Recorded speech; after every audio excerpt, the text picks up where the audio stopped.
Yes, anyway, well, today you find me on the F750GS, the eagle-eyed. Amongst you will have noticed that this is not my my GT. The GT is in for servicing at BMW, and I got this this loan bike, the 750GS, which I test rode more than a year ago, I think. And so this is a great opportunity to get reacquainted with the bike on a different situation, because I don't have the bike for 2 hours or 3 hours only, as I did when I test rode it.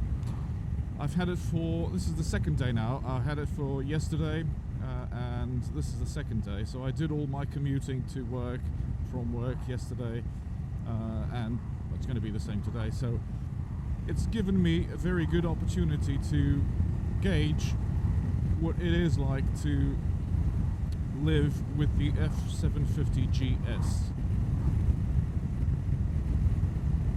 So, what's it like to live with the F750GS? Well, I remember when I test rode this bike, I thought it was, and I still stick to what I said a year ago. It's a very nice rounded engine on a very nimble and agile motorcycle. Having driven it for a longer period, like yesterday and today, and having commuted and see how practical it is, I maintain that this bike is great for commuting. It's great for the odd weekend trip, in my opinion, of course, and it's great for the odd weekend trip, or just going out on a blast on the weekend, on a Sunday afternoon, or just casual riding. It's great for that. There are a few things, however, that I've come to notice since I've kind of lived effectively with it for the last 2 days, and it has to do mostly with the engine. Well, like I said, it's a very rounded, a very smooth engine. It's an 853cc parallel twin, and it produces 77 brake horsepower. Unlike the same engine that's mapped differently on the F850GS, the more adventure type kind of version of this bike, which produces, I think it's 95 brake horsepower. And this one has a maximum torque of 83 Newton meters, I think, at 7,500 RPM, but most of it is available from very low in the rev range, which means that this is a very nice engine for kind of daily, real-world riding situations. And because it's ride-by-wire, it has various riding modes. Right now I'm on dynamic, which, in my opinion, and then going back to the engine and the power it produces, is the riding mode to be on, unless you're doing, so it's got rain, it's got dynamic, it's got road, which is your normal average riding mode, and it has enduro, which I suppose kind of tunes things down for riding off-road.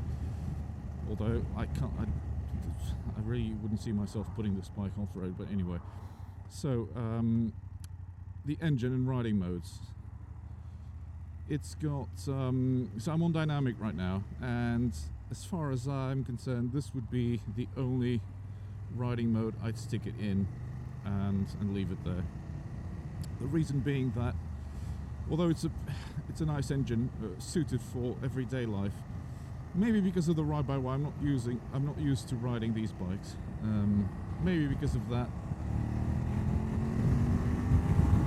it is responsive,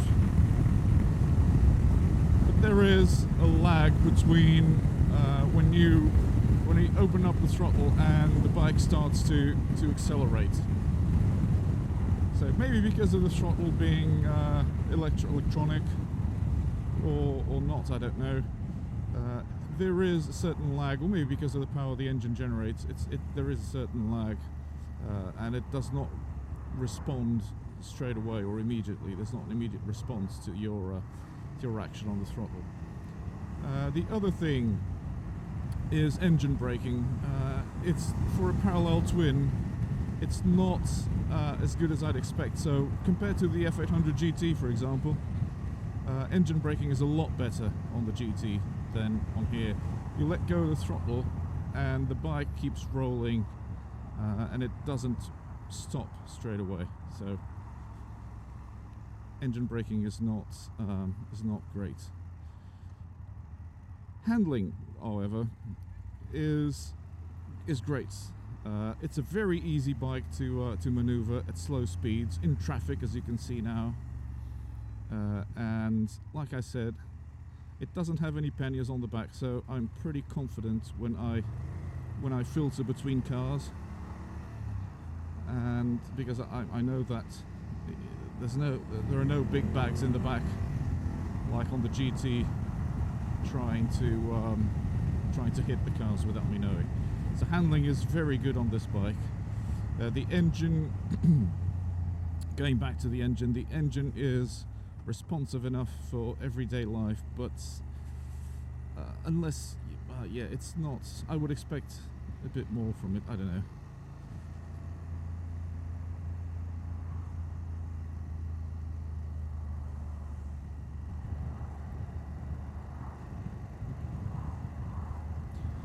However, in slow speed situations like this one, pootling along at 40 miles an hour in traffic, the engine is super smooth. There's hardly any vibrations on the handlebars or on the pegs,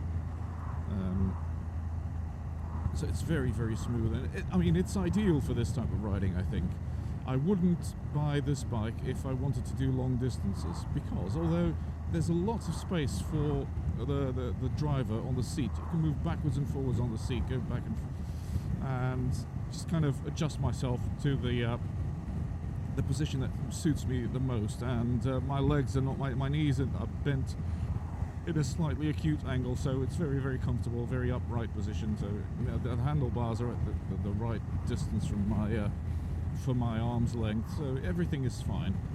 But for the pillion, the seat or the space back there seems a bit short, and if you're going to on top of the bike, if you add an extra roll bag or an extra top box, I don't think it would be very comfortable for the pillion sitting back there on long distances. So it doesn't seem to me like a bike that is built for that. Can do it, of course, like any bike can, but yeah, I don't think, in my opinion, I don't think it's built for that.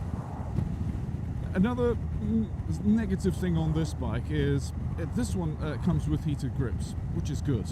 And heated grips have 4 setting positions. It's off, and then there's 1, 2, and 3, where 1 is the lowest position for heating, and 3 is the highest, so the hottest position. So I'm on 3 right now, and it's 9 degrees centigrade. I'm on 3 because. And my hands are not that warm. So the GT, for example, the F800GT only has 2 or 3 off, low and high. And I would say that position 3 on the heated grips here would be somewhere between low and high on the GT. It's a lot warmer on the GT when it's on high. So yeah, something else that you can only tell when you've lived with the bike for longer than a couple of hours whilst doing a test ride. But the screen there is beautiful, though. The Tft Screen, it shows all the information you need. I don't know if it has any other kind of display layouts or not. I haven't went through the menu yet, so but out of the box, it's got everything you need there: rev counter, speedo, gear shift indicator, fuel gauge, everything, the riding mode. So it's very well laid out, and the viewing quality is amazing on this. So another thing that this bike has is the Gear Shift Assist Pro. or BMW's quick shifter and auto blipper, so up and down, clutchless shifty. I haven't used it.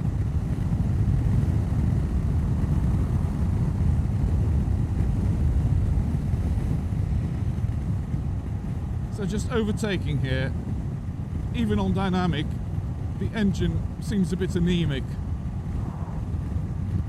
The F800GT, for example, she's an old lady, 7 years old, 100,000 miles, oh sorry, 60,000 miles, 100,000 kilometers. It's in for its 60,000 mile service now. And it's still more responsive than this engine. Of course, it produces a bit more power. It's got 88 or 89 brake horsepower, but yeah, this engine lacks a bit of kind of high-end explosion capability, acceleration, even on dynamic. Anyway, back to the gear shift assist pro. The gearbox itself is very smooth if you use the clutch.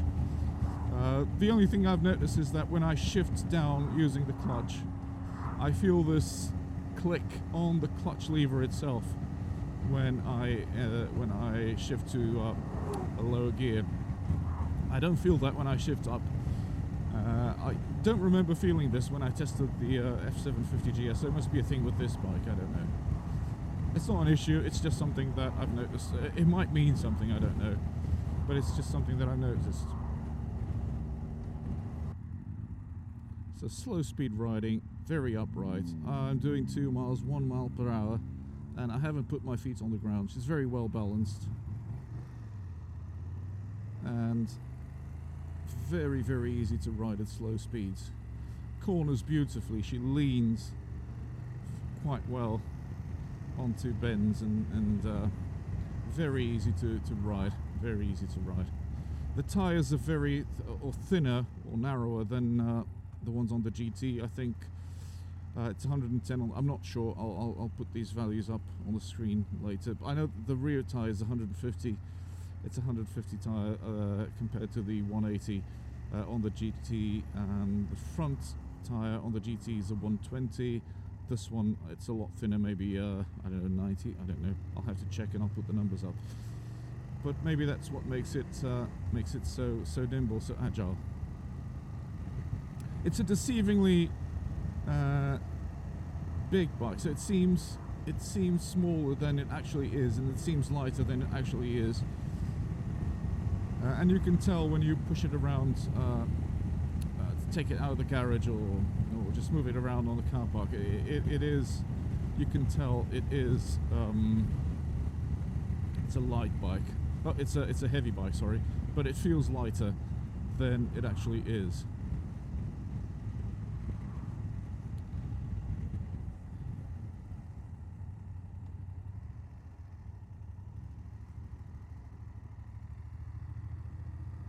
Yes, you can flick it around quite easily.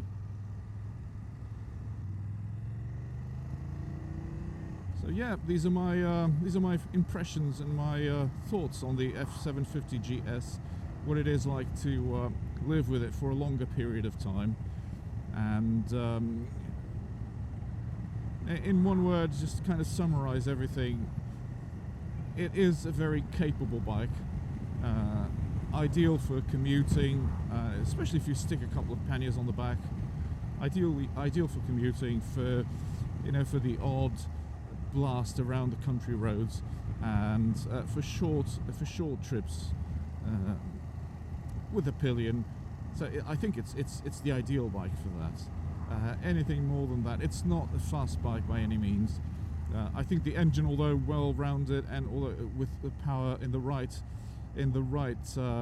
location on the rev range, I think it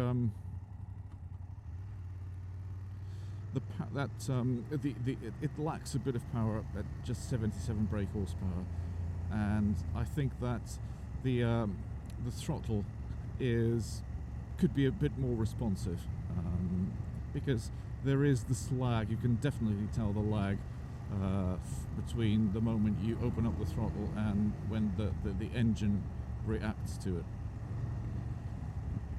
Anyway, thank you for watching. I hope you've enjoyed the video, and yes, and I'll see you on my next one. Until then, ta-ra!